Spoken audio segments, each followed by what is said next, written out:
الحمد لله الذي لم يزل ولا يزال حيا قيوما سميعا قديرا مدبرا بصيرا ونشهد أن لا إله إلا الله وحده لا شريك له ونشهد أن سيدنا وسندنا ونبينا وحبيبنا ومولانا محمدا عبده ورسوله أما بعد فأعوذ بالله من الشيطان الرجيم بسم الله الرحمن الرحيم يا أيها الذين آمنوا توبوا إلى الله توبة نصوحا صدق الله العظيم اللهم صل على سيدنا محمد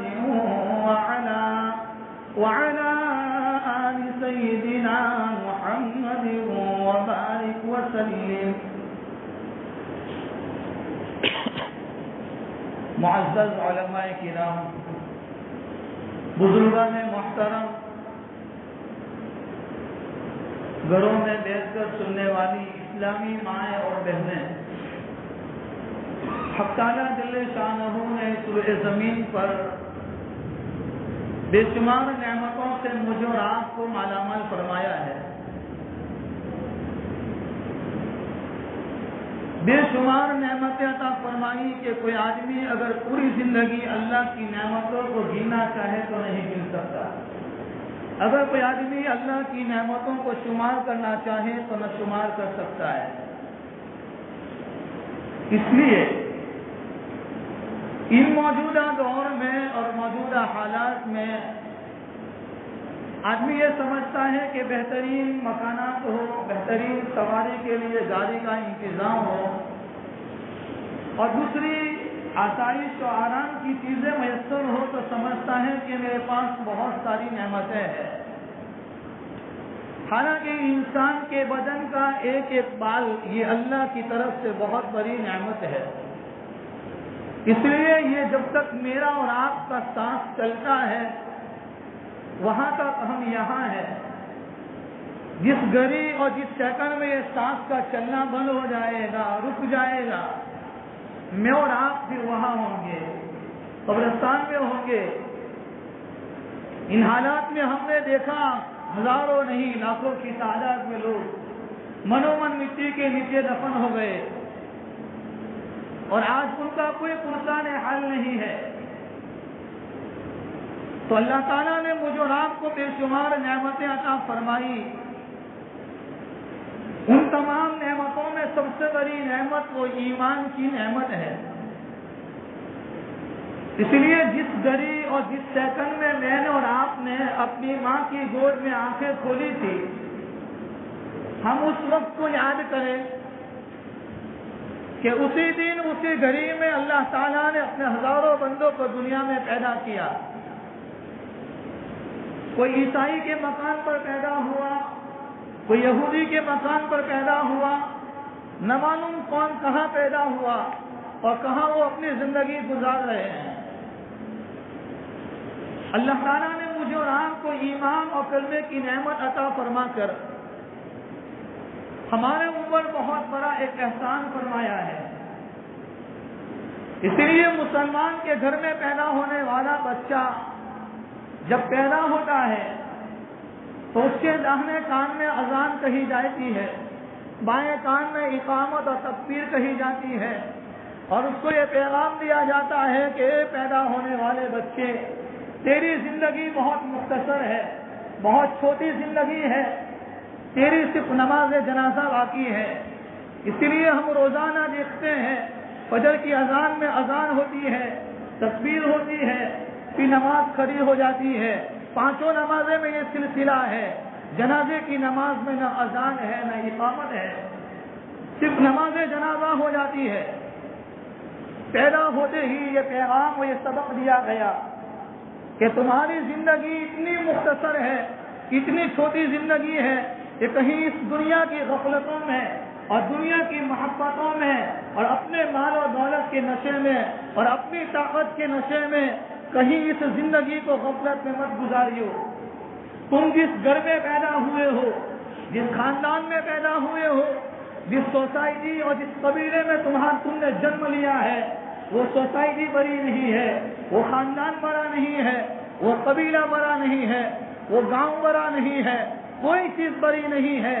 اذان کے کلمات اس کے کان میں کہلوا کر اور اذان کے کلمات اس کے کانوں میں سنوا کر اس کو اس بات کا پیغام دیا گیا ہے کہ تیری پیدا کرنے والی ذات وہ اکیلے ایک اللہ کی ذات ہے جو سب سے بڑی ذات ہے۔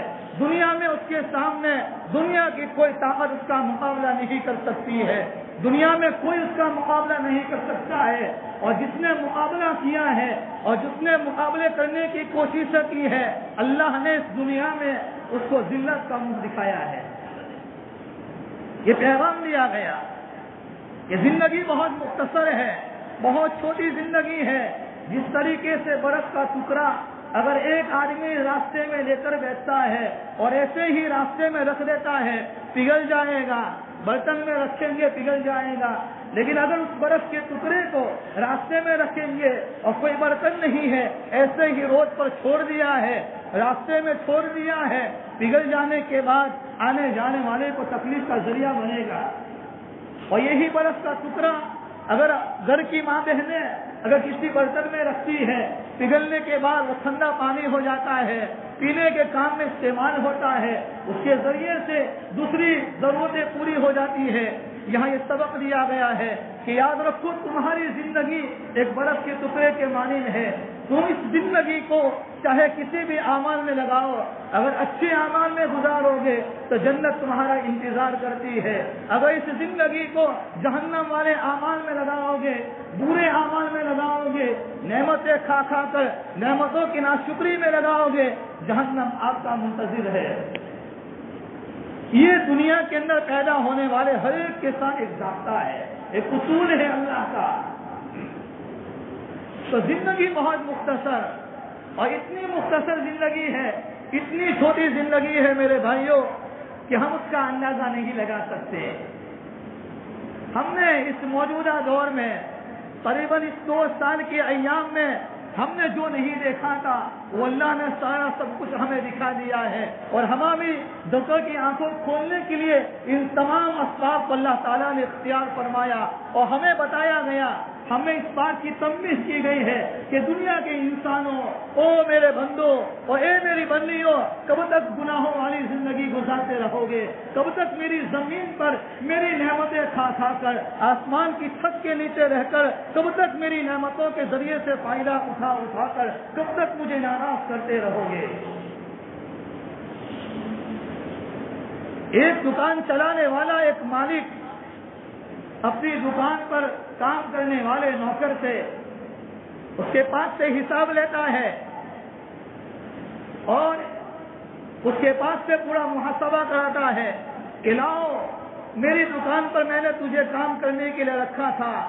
ایک ماں بہن اپنے گھر میں کام کرنے والی کے پاس سے اپنے گھروں کا کام کاج چاہتی ہے اور یوں چاہتی ہے کہ تو میرے گھر پر کام کرنے کے لیے آتی ہے، میں تجھے ماہانہ 2000 دے رہی ہوں، تو اس 2000 میں تو نے کیا کام کیا ہے؟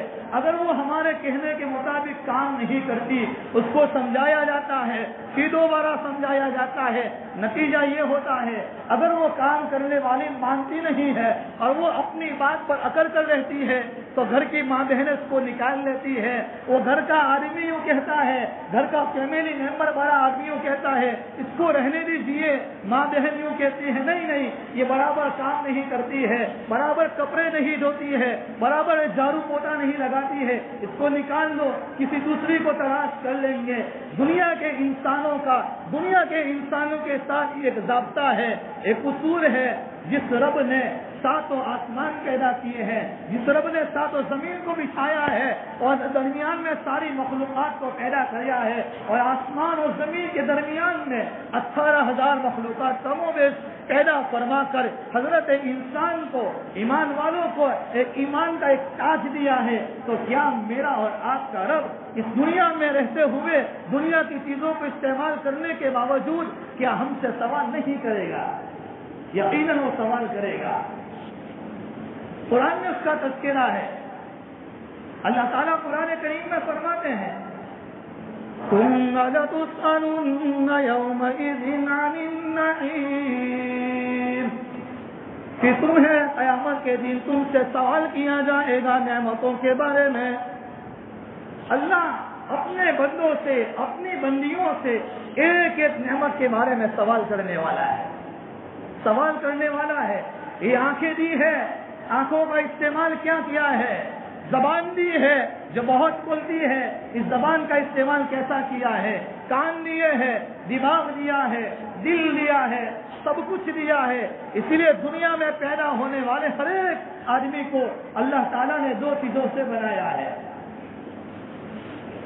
دنیا میں مالدار ہو، غریب ہو، گاؤں کا رہنے والا، شہر کا رہنے والا، دیش اور ودیش کا رہنے والا، ہر ایک کو اللہ تعالیٰ نے دو چیزوں سے بنایا۔ ایک تو انسان کا جسم ہے اور دوسری چیز ہے اندر میں روح ہے جو نظر نہیں آتی۔ تو اللہ تعالیٰ نے ان دونوں چیزوں سے بنایا ہے۔ یہ جسم میرا اور آپ کا یہ مٹی سے بنا ہے۔ جب انسان اپنی زندگی پوری کر کے جب آخرت کے سفر کی طرف چلتا ہے اور اس دنیا سے، اس جہاں سے وہ منتقل ہو جاتا ہے، یہ بدن مٹی سے بنا تھا۔ گھر والے آئیں گے، دوست و احباب آئیں گے، رشتہ دار آئیں گے، محلے والے آئیں گے، اور ایک باپ جو اپنی بیوی کے لیے اور ایک شوہر اپنی بیوی کے لیے، ایک باپ اپنی اولاد کے لیے 24 گھنٹے مارے مارے روزی کے لیے پھرتا تھا، چکریں لگاتا تھا۔ جب اس کی زبان بند ہو جائے گی، اس کی آنکھیں بند ہو جائے گی، اس کی سانس رک جائے گی، گھر والے کہیں گے اس کو اٹھاؤ، اس کو منومن مٹی کے نیچے دفن کر دو۔ جس کا نام یونس تھا، جس کا نام محمد تھا، کسی کو یوسف کہہ کر پکارتے تھے، کسی کو کسی اور نام سے پکارتے تھے۔ آج سارے گھر والے خاموشی کے ساتھ وہاں رو رہے ہیں اور یہ جائے گا قبرستان۔ کیوں؟ ارے اس کی طاقت پر، اس کے بلبوتے پر اور اس کی زبان کے تذکرے پر سارے گھر والے جمع ہو جاتے تھے، محلے والے جمع ہو جاتے تھے۔ آج اس کو گھر سے کیوں نکالا جاتا ہے؟ بھائی اسی لیے نکالا جاتا ہے، یہ بدن مٹی سے بنا ہے، اس کو مٹی میں جانے دو واپس۔ اسی لیے جب انسان کسی آدمی کو دفن کرتا ہے، قبر میں اتارتا ہے، تو شریعت مطہرہ نے پیغام دیا، سبق دیا، منہا خلقناکم وفیہا نعیدکم ومنہا نخرجکم تارۃ اخری۔ سبق دیا گیا ہے، اسی مٹی سے ہم نے تم کو پیدا کیا ہے، آج اسی مٹی کے اندر تمہیں جانا ہے، اور اسی مٹی سے کل قیامت کے دن دوبارہ اللہ تعالیٰ پیدا کریں گے۔ تو جو بدن مٹی سے بنا تھا، اس بدن کو باقی رکھنے کے لیے جن اسباب کی ضرورت تھی، جن چیزوں کی ضرورت تھی، وہ ساری کی ساری چیزیں اللہ نے زمین سے پیدا کی۔ اناج زمین سے پیدا کیا ہے، غلہ زمین سے پیدا کیا ہے، اور اندر کی جو روح ہے وہ آسمانوں سے آئی ہے۔ اس لیے اس کو باقی رکھنے کے لیے جن اسباب کی ضرورت تھی، جن اعمال کی ضرورت تھی، وہ اللہ نے آسمانوں سے بھیجا۔ نماز آسمانوں سے آئی، روزے کے احکام آسمانوں سے آئے، زکوٰۃ کے احکام آسمانوں سے آئے، حج کے احکام آسمانوں سے آئے، قرآن کے احکام آسمانوں سے آئے، اور پیغام دیا گیا، اس کو سبق دیا گیا ہے کہ انسان کہاں تک جب تک تو غفلت میں زندگی گزارتا رہے گا، تیری روح آسمان سے آئی ہے، تیرا بدن مٹی میں چلا جائے گا، تیری روح واپس آسمان پر چلی جانے والی ہے۔ آدمی اپنی موت کو یاد کرے، اپنی آخرت کو سامنے رکھے، مجھے بھی مرنا ہے، مجھے بھی جانا ہے۔ آج جمعہ کی مبارک دن میں ہم نے ہر ایک نے غسل کیا ہے۔ جب میں اور آپ اپنے غسل خانے میں جاتے ہیں اور اپنے ہاتھوں سے پانی اپنے بدن پر ڈالتے ہیں، یاد کرو اس وقت کو نہ معلوم میرے اور آپ کے بدن پر کون پانی ڈالے گا۔ آج ہم نے پریس کر کے اچھے بہترین کپڑے پہنے ہیں، نہ معلوم کون وہ کفن کا ٹکڑا میرے اور آپ کے بدن پر ڈالے گا۔ ہزاروں لوگوں کو ہم نے اپنے ہاتھوں سے اٹھا کر قبرستان لے گئے اور منومن مٹی کے نیچے دفن کر دیا۔ آج وہ منومن مٹی کے نیچے پڑے ہوئے ہیں۔ میرا اور آپ کا ایک دن ایسا آنے والا ہے، اس دن کو یاد کرو،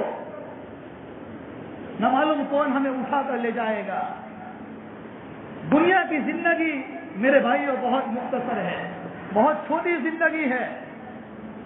اسی لیے ایک تو ہے آدمی جسمانی اعتبار سے بیمار ہوتا ہے تو اس کا علاج کرتا ہے۔ مثال کے طور پر بخار ہو گیا، پیٹ میں درد ہے، کوئی اور بیماری ہے، ڈاکٹر کے پاس جاتا ہے، علاج کرتا ہے۔ بھائی بہت دنوں سے پیٹ میں درد ہو رہا ہے، کسی کے سر میں درد ہے، بخار ہے، اس کا علاج ہوتا ہے۔ تو جس طریقے سے آدمی جسمانی بیماری کا علاج کرتا ہے اور علاج ہوتا ہے اور لوگ اچھے ہو جاتے ہیں، لوگ شفایاب ہو جاتے ہیں، اسی طریقے سے روحانی بیماری ہے کہ روحانی بیماری اس کا علاج بہت ضروری ہے۔ مثال کے طور پر اگر آدمی کے بدن میں شوگر کی بیماری پیوست ہو جائے، کینسر کی بیماری پیوست ہو جائے اور اس کا علاج نہیں کرتا ہے یا علاج تو کرتا ہے لیکن ڈاکٹر کے کہنے کے مطابق اس طریقے سے نہیں کرتا ہے تو یہ بیماری آہستہ آہستہ بڑھے گی، یہ کینسر اتنا بڑھے گا کہ ایک دن ایسا آئے گا کہ اس کے بدن کے اس عضو کو کاٹنا پڑے گا۔ اور دنیا نے دیکھا ہے کہ جن کو یہ بیماری لگی اور جس نے علاج نہیں کیا یا صحیح طریقے سے نہیں کیا یا مقدر میں تھا تو اس کے بدن کے اس اعضاء کو کاٹ کر زمین میں دفن کر دیا گیا۔ تو یہ تو جسمانی بیماری ہے اور جسمانی اعتبار سے میں اور آپ بیمار ہوتے ہیں۔ ہر ایک کو، چھوٹے کو، بڑے کو، بوڑھے کو، مرد کو، عورت کو، ہر ایک کو اس بیماری کا پتہ ہے کہ ہاں پریشر نام کی ایک بیماری ہے، شوگر نام کی ایک بیماری ہے، کینسر نام کی ایک بیماری ہے۔ یہ ہر ایک بیماری کا علم ہر ایک کو ہے، لیکن روحانی بیماری جو اندر میں ہے اس کا علم ہر ایک کو نہیں ہوتا ہے۔ آج ہماری نظر ان باتوں پر نہیں جاتی کہ آدمی کبھی روحانی اعتبار سے بھی بیمار ہوتا ہے۔ جس طریقے سے بخار آ جاتا ہے، بہترین بریانی رکھی ہے، بہترین چکن کی آئٹم رکھی ہے، کھانے کا ٹیسٹ نہیں آتا۔ سامنے والا دوست کہتا ہے چلو نا کسی قریب میں کسی ہوٹل کو جا کر کھائیں گے، نہیں، بخار ہے، موڈ میں نہیں ہوں، طبیعت برابر نہیں ہے، کھانے کا ٹیسٹ نہیں آئے گا، جانے سے کیا فائدہ ہے۔ آج برسوں سے میں اور آپ نمازیں پڑھتے ہیں، بالغ ہونے کے بعد سے لے کر نمازیں روزانہ پڑھتے ہیں، قرآن کی تلاوت کرتے ہیں، رمضان کا مہینہ آتے ہیں روزہ رکھتے ہیں، زکوٰۃ ادا کرتے ہیں، سب کچھ کرتے ہیں، لیکن کبھی ہم نے اس بات کی غور کیا کہ ان سارے عبادات کے کرنے کے بعد مجھے اس سے کیا فائدہ ہوا؟ کہ نماز پڑھ لی ثواب مل گیا، یقیناً ثواب مل جائے گا، روزے رکھ لیا ثواب مل جائے گا، روزہ ادا ہو جائے گا، زکوٰۃ ادا کر دی ثواب مل جائے گا، زکوٰۃ ادا ہو جائے گی، لیکن ان کے ذریعے سے جو فائدہ ہونا چاہیے وہ فائدہ کیا ہوگا؟ وہ فائدہ اس لیے نہیں ہوتا میرے بھائیوں کہ وہ روحانی بیماری اندر میں ہے۔ روحانی بیماری حسد ہے، کینہ کپٹ ہے، بغض و عداوت ہے، دشمنی ہے، جھوٹ کی عادت ہے، غیبت کی عادت ہے، بد نظری کی عادت ہے، غلط سوچنے کی عادت ہے، یہ ساری کی ساری روحانی بیماریاں ہیں اور اس کا علاج ضروری ہے۔ جس طریقے سے جسمانی بیماری کا علاج نہ ہونے کی وجہ سے آدمی اندر سے آہستہ آہستہ کمزور ہو جاتا ہے، جیسے کسی آدمی کو شوگر کی بیماری ہو اور اس کا علاج نہیں ہوتا تو آدمی آہستہ آہستہ پگھل جاتا ہے، ظاہر میں لگتا ہے بڑا تندرست آدمی ہے، بڑا صحت مند آدمی ہے، لیکن اندر سے وہ کھوکھلا ہو جاتا ہے۔ روحانی بیماری کے آنے کی وجہ سے نمازیں تو پڑھتا ہے، قرآن کی تلاوت بھی کرتا ہے، لیکن فائدہ نظر نہیں آتا۔ اس لیے روحانی بیماری کا علاج کہاں ہوگا؟ جسمانی بیماری کا علاج کلینک میں جا کر ہوتا ہے، اسپتال میں جا کر ہوتا ہے، بڑی بڑی ہاسپٹلوں میں جا کر ہوتا ہے، اچھے ڈاکٹر کے پاس جا کر ہوتا ہے، اچھے حکیم کے پاس جا کر ہوتا ہے۔ اپنی روحانی بیماری کا علاج علماء کے پاس جانے سے، اہل اللہ کی صحبت میں رہنے سے، اللہ والوں کے پاس جانے سے، اپنے آپ کو بٹھانے سے، وہاں جا کر اپنی زندگی کو سدھرے۔ مثال کے طور پر آدمی کے بدن میں اس کے پیٹ میں درد ہے، اب یہ پیٹ میں جو تکلیف ہے وہ نظر نہیں آتی، اب وہ کہتا ہے مجھے تو پیٹ میں تکلیف ہے، گھر والے کہتے ہیں نہیں جھوٹا ہے، کوئی نظر نہیں آتی، جائے گا ڈاکٹر کے پاس، ایکس رے کروائے گا، سونوگرافی کروائے گا، نظر آئے گا پیٹ میں کیا ہے، بھائی پتھری ہے کیا ہے، اپنڈکس ہے کیا ہے، وہ سارا سب کچھ نظر آ جائے گا۔ ہمارے بدن میں ہمارے اندر حسد ہے کہ نہیں وہ ہمیں نظر نہیں آئے گا، ہمیں جانا پڑے گا اہل اللہ کے پاس، اللہ والوں کے پاس، ان کی صحبتوں میں بیٹھنا پڑے گا، وہ ہمیں سمجھائیں گے، وہ ہماری اصلاح کریں گے، وہ ہماری رہنمائی کریں گے کہ ہاں یہ حسد ہے، یہ کینہ کپٹ ہے، یہ بغض و عداوت ہے، یہ دشمنیاں ہے۔ اس طریقے سے آدمی اپنی روحانی بیماری کا جب علاج کرتا ہے اور روحانی بیماری کو درست کرنے کی فکر کرتا ہے پھر آدمی کو نمازوں میں مزہ آتا ہے۔ آج کی دنیا میں ہر ایک نوجوانوں کی زبانوں پر ایک جملہ ہوتا ہے کہ مولوی صاحب نماز تو پڑھتے ہیں لیکن نماز میں خیالات وساوس آ جاتے ہیں۔ یہ ہماری روحانی بیماریاں اور اللہ کی ربوبیت کا استحضار نہ ہونے کی وجہ سے ہے، اللہ کی وحدانیت کا استحضار نہ ہونے کی وجہ سے ہے، اپنے سامنے آخرت کا استحضار نہ ہونے کی وجہ سے ہے کہ آدمی نمازیں پڑھتا ہے لیکن خیالات دوسری طرف ہے، قرآن پڑھتا ہے اس کو احساس نہیں ہوتا۔ بلکہ آج کل ہماری سوچ اور خیالات اتنے بڑھ گئے ہیں کہ میں نے ایک آدمی کو پوچھا کہ تو نے اپنے اکیلے نماز پڑھی ہے انفرادی طور پر، تو نے جو اپنی سنت پڑھی ہے اس سنت میں تو نے دوسری رکعت میں سورہ فاتحہ کے بعد کون سی سورت پڑھی؟